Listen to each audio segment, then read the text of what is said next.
मित्रों, वेदों के अनुसार इस सृष्टि की रचना ब्रह्मा जी ने की है और इसके पालनहार भगवान विष्णु जी हैं। जब ये सिस्टम करप्ट हो जाता है तो भगवान भोलेनाथ यानी कि शिव शंकर इस सृष्टि का विनाश कर देते हैं। परंतु हम रचना और विनाश के बीच इसके एग्जीक्यूशन की बात करते हैं। इस सिस्टम यानी कि इस सृष्टि को चलाए रखने के लिए भगवान विष्णु के अवतार होते रहते हैं। वेदों में भगवान विष्णु के 10 अवतारों के बारे में कहा गया है।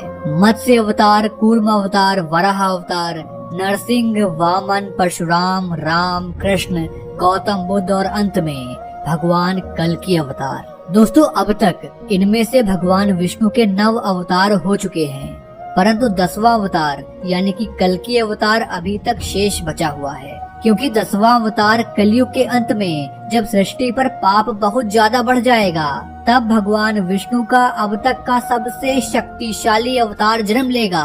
दोस्तों, भगवत गीता में भी लिखा है कि यदा यदा ही धर्मस्य ग्लानिर्भवति भारत अभ्युत्थानम् अधर्मस्य तदात्मानं सृजाम्यहम् परित्राणाय साधूनां विनाशाय च दुष्कृताम् धर्म संस्थापनार्थाय संभवामि युगे युगे। जब जब धर्म की हानि होती है तब तब मैं आता हूँ। जब जब अधर्म बढ़ता है तब तब मैं साकार रूप से लोगों के सम्मुख प्रकट होता हूँ। सज्जन लोगों की रक्षा के लिए मैं आता हूँ, दुष्टों के विनाश के लिए मैं आता हूँ और धर्म की स्थापना के लिए मैं आता हूँ और युग युग में जन्म लेता हूँ। दोस्तों, इससे पहले की कई वीडियोस में मैंने आपको कल्कि अवतार के बारे में बताया। कल्कि अवतार कौन है, कहाँ जन्म लेंगे और उनके माता पिता का नाम क्या होगा, उनके ऊपर जो भी भविष्यवाणियां की गई हैं, उनमें से मैंने कई चीजें आपको बताई हैं। लेकिन आज की इस खास वीडियो में मैं आपको बताने वाला हूँ कि जब भगवान कल्कि जन्म लेंगे तब उनका शत्रु कौन होगा। अगर वो शत्रु जन्म लेगा तो मरेगा कैसे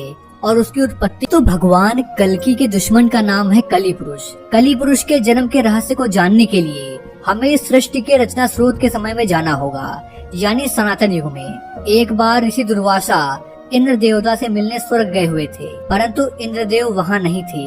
वे किसी राक्षस का वध करके अभी तक स्वर्ग आए ही हुए थे। तब दुर्वासा ऋषि उनके स्वागत के लिए फूलों की माला लेकर गए। चूँकि इंद्रदेव अभी तक जीत की धुन में मग्न थे, वे उन फूलों की माला को अपने गज यानी कि हाथी को पहना देते हैं। और जब पुनः सभा शुरू हुई तो दुर्वासा ऋषि उनसे मिलने आए तो देखा कि उनके द्वारा दी गई फूलों की माला हाथी के पैरों में पड़ा था। यह देखकर दुर्वासा ऋषि को क्रोध आ गया और उन्होंने श्राप दे डाला कि जिस ऐश्वर्य में तुमने मेरे उपहार का अपमान किया वो ऐश्वर्य तुमसे छिन जाएगा। उसके बाद धन और मान की हानि होने लगेगी। देवता कमजोर बढ़ने लगे और सभी देवतागण भगवान विष्णु के पास पहुँचे। भगवान विष्णु ने उन्हें समुद्र मंथन के लिए कहा और बोला कि आप लोगों को पुनः पहले जैसा होने के लिए क्षीर सागर के अमृत की आवश्यकता पड़ेगी। चूँकि देवता भी कमजोर थे, इसलिए इंद्रदेव ने असुरों के राजा बलि से समुद्र मंथन के लिए मदद मांगी। पहले तो राजा बलि ने देवताओं को मना कर दिया। वे जानते थे कि देवता असुरों के साथ छल करेंगे, परंतु शुक्राचार्य के कहने पर राजा बलि इस शर्त के लिए तैयार हो गए कि जो भी समुद्र मंथन में निकलेगा उसका बंटवारा होगा।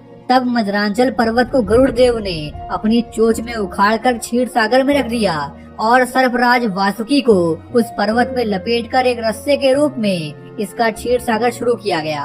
राक्षस गण वासुकी नाग के मुंह की ओर और देवता गण पूंछ की ओर लगे हुए थे, परंतु मंथन हो नहीं पा रहा था क्योंकि मदरांचल पर्वत का आधार घूम नहीं रहा था। तब भगवान विष्णु ने कक्ष यानी कि कछुए का अवतार लेकर मदरांचल पर्वत को अपनी पीठ पर रखा। इस प्रकार मंथन की शुरुआत हुई। उसमें से बहुत सारे कीमती आभूषण के साथ पहले हलाहल नामक तेज विष निकला। भगवान विष्णु को इस विष के बारे में पहले से ही पता था। वे देवताओं को इस बारे में अगर पहले बताते तो वे कभी भी समुद्र मंथन के लिए तैयार ही नहीं होते। इसलिए भगवान विष्णु ने देवताओं को सिर्फ अमृत के बारे में बताया। अब चूँकि हलाहल विष निकल ही गया था और सबके सब इसके वेग से मूर्छित हो रहे थे, परंतु शर्त के अनुसार इसे आधा देवता तथा आधा इसे असुरों को ग्रहण करना था। परंतु दोनों में हलाहल विष के इस तेज को सहने की शक्ति नहीं थी। फिर भगवान भोलेनाथ ने भगवान विष्णु के कहने पर विषपान किया, परंतु इस विष के तेज से भगवान भोलेनाथ भी जलने लगे।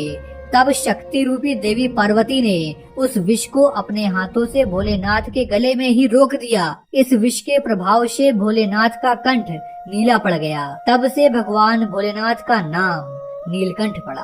परंतु इस क्रिया में विष की एक बूंद राक्षस कली के मुख में जा गिरी और कली का शरीर तो खत्म हो गया।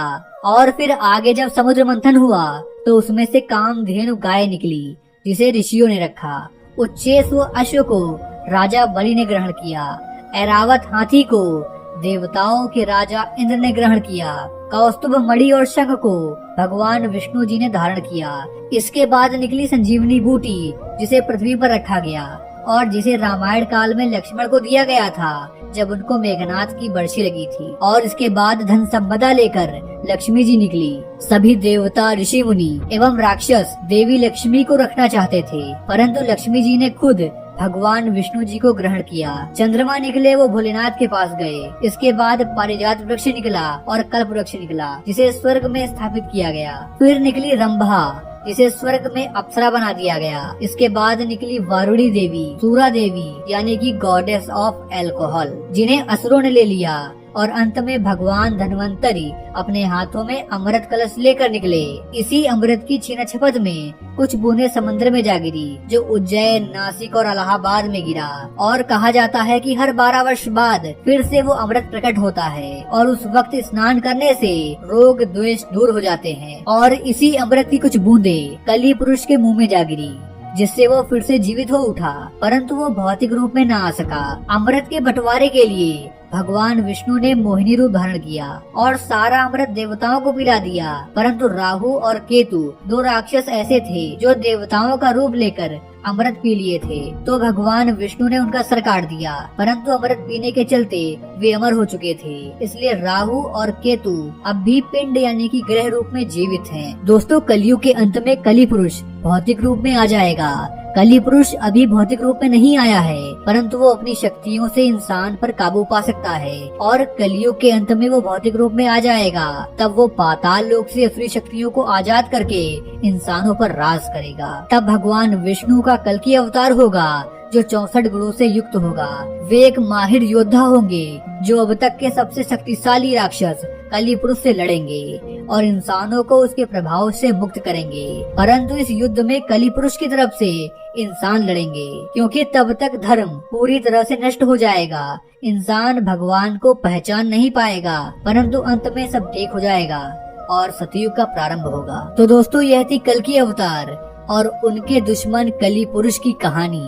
आपकी इस वीडियो के बारे में जो भी राय हो हमें नीचे कमेंट में जरूर बताइए। मिलते हैं आपसे अगली वीडियो में एक नए टॉपिक के साथ। जय हिंद, जय भारत,